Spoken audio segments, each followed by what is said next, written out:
اعوذ باللہ من الشیطان الرجیم بسم اللہ الرحمن الرحیم الحمدللہ الذی لم یسبق لہ حال حالا فیکون اولا قبل ان یکون آخرا ویکون ظاہرا قبل ان یکون باطنا کل مسمی بالوحدۃ غیرہ قلیل وکل عزیز غیرہ ذلیل وکل قوی غیرہ ضعیف والصلاۃ والسلام علی اشرف الانبیاء والمرسلین سید الاولین والآخرین نبینا ابی القاسم محمد اللہم صلی علی محمد وآل محمد وآل بیتہ الطیبین الطاہرین المعصومین الذین اذھب اللہ عنہم الرجس اہل البیت ویطہرکم تطہیرا اللہم صلی علی محمد وآل محمد اما بعد فقد قال رسول اللہ صلی اللہ علیہ وآلہ وسلم انی تارک فیکم الثقلین کتاب اللہ و عطرتی اہل بیتی۔ ناظرین کرام، آج ہم آواز ڈیجیٹل کے توسط سے آپ کے سامنے حاضر ہوئے ہیں، تو میں شکر گزار ہوں سید امیر احمد شاہ صاحب کا کہ انہوں نے میری آواز کو آواز ڈیجیٹل کے ذریعے سے آپ تک پہنچایا۔ تو اس سلسلے میں آج ہمارا موضوع ہے قرآن اور اہل بیت علیہ الصلاۃ والسلام۔ دعا ہے کہ رب کائنات آواز ڈیجیٹل کو مزید ترقیوں سے نوازے، اور شکر ہے اس مولا کا کہ اس اللہ نے ہم سب کو اس نبی کا امتی قرار دیا جس نبی سے اللہ خود محبت کرتا ہے،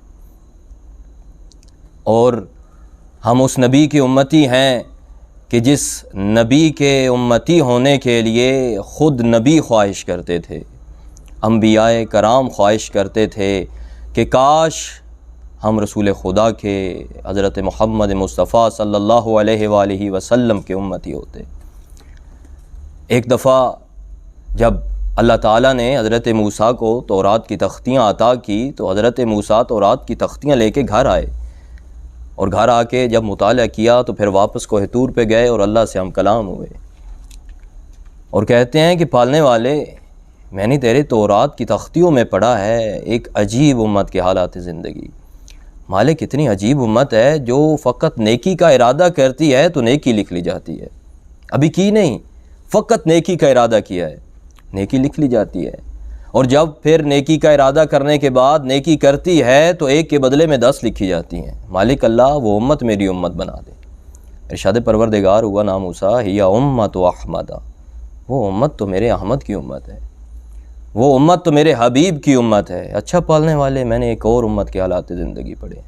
مالک اتنی عجیب امت ہے جو دنیا میں سب سے آخر پہ خلق ہوگی لیکن جنت میں سب سے پہلے جائے گی۔ پالنے والے وہ امت میری امت بنا دے۔ فرمایا نہیں، وہ امت تو زہرا کے بابا کی امت ہے، حسنین کے نانا کی امت ہے۔ فرمایا اچھا، ایک طویل حدیث ہے، نتیجہ عرض کروں۔ فرمایا اچھا پالنے والے، اگر وہ امت میری امت نہیں بن سکتی تو موسیٰ یہ عرض کرتے ہیں پالنے والے مجھ موسیٰ کو اپنے حبیب کا امتی بنا دے۔ تو دعا ہے کہ رب کائنات ہمیں سیرت محمد مصطفیٰ کو پڑھنے، سمجھنے، پھر اس پہ عمل کرنے کی توفیق عنایت فرمائے۔ تو آج ہمارا موضوع ہے قرآن اور اہل بیت۔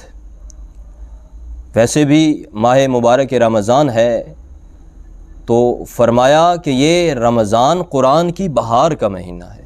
اس طرح ہر چیز کی ایک بہار ہوتی ہے، اسی طرح ماہ مبارک رمضان قرآن کی بہار کا مہینہ ہے، اس میں قرآن نازل ہوا، یہ قرآن کی بہار کا مہینہ ہے۔ اور فرمایا کہ جس گھر میں قرآن کی تلاوت کی جاتی ہے وہ گھر آسمان والوں کے لیے ایسے روشن اور چمکتا ہے جیسے زمین والوں کے لیے آسمان پہ تارے چمکتے ہیں۔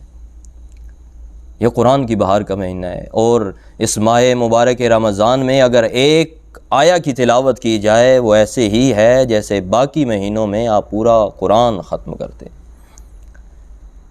تو اگر ہم اس قرآن کو وارثان قرآن سے لیں تو پھر پتہ چلے گا یہ قرآن کیا ہے۔ اور اللہ نے ہدایت کے 2 سلسلے ہم تک بھیجے، ہم تک پہنچائے۔ اللہ نے ہدایت کے دو رستے بتائے، ایک رستہ ہدایت ہے قرآن، ایک رستہ ہدایت ہے اہل بیت علیہ الصلوۃ والسلام۔ اب فرق یہ ہے کہ قرآن پڑھیں گے تو اس میں ہمیں صورت ملے گی، اہل بیت دیکھیں گے تو ان میں ہمیں سیرت نظر آئے گی۔ یعنی قرآن میں صورت ہے، اہل بیت میں سیرت ہے۔ قرآن بتانے کے لیے آئے گا کہ تم کو کہاں جانا ہے، اہل بیت ہاتھ سے پکڑ کے لے جائیں گے کہاں تک جانا ہے۔ قرآن اور اہل بیت، رسول نے فرمایا، رسول کی حدیث ہے، مستند حدیث ہے، بغیر کسی اس میں یہ نہیں ہے کہ یہ اہل سنت کتابوں میں لکھا ہے یا فقط اہل تشیع کتابوں میں لکھا ہے، نہیں، مستند حدیث ہے، بغیر کسی اختلاف کے وہ حدیث ہے کہ رسول نے فرمایا کہ میں تمہارے درمیان دو گراں قدر چیزیں چھوڑ کے جا رہا ہوں، ایک قرآن ہے، ایک اہل بیت ہے۔ اب جب قرآن کا دامن نہیں چھوڑیں گے، اہل بیت کا دامن نہیں چھوڑیں گے، رسول نے فرمایا یقیناً تمہاری ملاقات جنت میں میرے ساتھ ہوگی۔ قرآن اور اہل بیت۔ اب جب وارثان قرآن سے ہم قرآن لیں گے، ہمیں سمجھ آئے گا کہ قرآن کیا ہے۔ اسی سلسلے میں ایک واقعہ عرض کرنا چاہتا ہوں کہ ایک دفعہ امیر کائنات جنت البقیع میں موجود تھے، مولا کے ایک صحابی تھے، انہوں نے فرمایا، عرض کی مولا کے صحابی نے کہ یا امیر المومنین آج قرآن کا درس دیں، قرآن کی تفسیر بتائیں۔ سرکار امیر المومنین علی علیہ الصلوۃ والسلام ایک پتھر پہ بیٹھے استاد بن کے، وہ صحابی زمین پہ بیٹھ گیا شاگرد بن کے۔ اب امیر المومنین قرآن کا درس دے رہے ہیں، تفسیر بتا رہے ہیں، اور جیسے قرآن کی تفسیر بیان کرتے کرتے جب سورج طلوع ہونے کے قریب ہوا تو امیر المومنین ارشاد فرماتے ہیں کہ کاش دامن وقت میں گنجائش ہوتی اور علی بسم اللہ کی تفسیر کو پورا کر سکتا۔ اور پھر فرمایا کہ یاد رکھ، اگر علی سورہ فاتح کی تفسیر لکھے تو 70 اونٹ اس کا بوجھ نہ اٹھا سکیں۔ جب قرآن وارث قرآن سے لیں گے تو ہمیں سمجھ آئے گا کہ قرآن کیا ہے۔ اور قرآن وہ کتاب ہے، وہ مقدس کتاب ہے کہ جس میں ہر چیز کا ذکر ہے، ہر مسئلے کا حل ہے۔ ایک دفعہ میں میڈیا پہ دیکھ رہا تھا، کسی نے لکھا تھا